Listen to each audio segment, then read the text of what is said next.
మల్లె కళ్ళే పలుకుతున్నది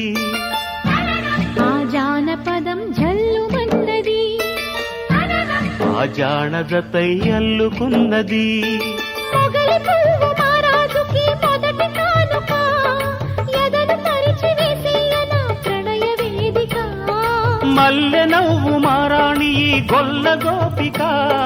మూగ మనసు వింటున్నది మురడి గీతిక